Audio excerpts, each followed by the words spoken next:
Today we're gonna sprout broccoli seeds and see how to use them. I've got everything I need right here. Let me show you. First we need broccoli seeds and organic broccoli seeds because we want to avoid any pesticides or other harmful substances. Here's the close-up. Next, you need a jar. I have this special sprouting jar with a zip-like lid that makes rinsing the seeds and sprouts very easy and convenient. Of course, you may also use a regular jar and cover the mouth with a breathing textile like cheesecloth or burlap. Next, a metal frame to keep the jar tilted is included in the sprouting kit and a small plate to collect water. However, I find that this tip here doesn't allow the water to drip into the bowl. Instead, I prefer to drain it well after rinsing over the sink and then put the jar onto the frame. I got this particular jar as a gift, so it's a kind of disclaimer, from a very awesome small Estonian company called Plantus.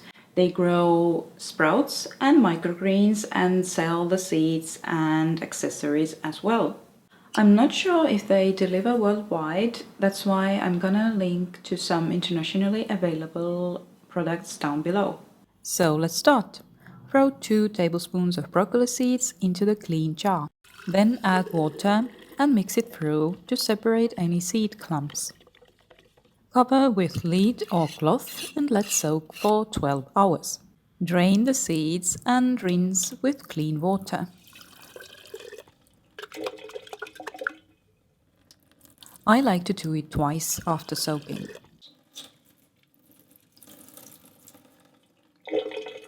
After a good drain, put the jar on the frame and place it somewhere it won't be in direct sunlight at any times. Repeat the rinsing with cold water every morning and evening. This is next morning and evening. Mainly roots at this point, but some tiny greens as well. Here's the second morning. A huge difference, isn't it? One of the main reasons broccoli sprouts are so useful is their 𝐥𝐟𝐼𝐥𝐢𝐚 content, which will be converted into sulforaphane through a plant enzyme called myrosinase. If you look at other sprouts, their antioxidant phytonutrients appear to peak around sprouting day 5. But the 𝐥𝐟𝐼𝐴 content in broccoli sprouts appears to peak at around 48 hours, so 2-day-old sprouts may be even better. So you could pack them away already in the second evening, or let them grow for another day and end up with a fuller jar. Remember, rinsing with cold, clean water and draining well is the key, otherwise your sprouts will go bad. To store them, rinse and drain extremely well. You may even use a salad spinner to get them as dry as possible. For any excess moisture, take a kitchen paper towel and fold it so that you have 4 layers of it. Cover the bottom of the container and lay sprouts on it. The paper will absorb excess moisture. Cover loosely with a lid and store in the fridge. If the sprouts are well dried, they can even keep for 5 to 7 days. If damper, for a few days.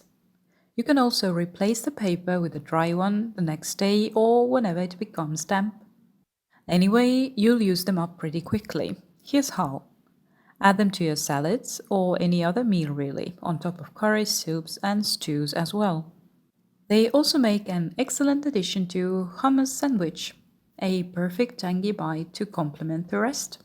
You gotta love how cute and full of power these guys are. I go deeper into the benefits of broccoli sprouts in the blog post, so go and check it out. If you enjoyed today's video and found it useful, make sure to subscribe, like and say hi to me in the comments.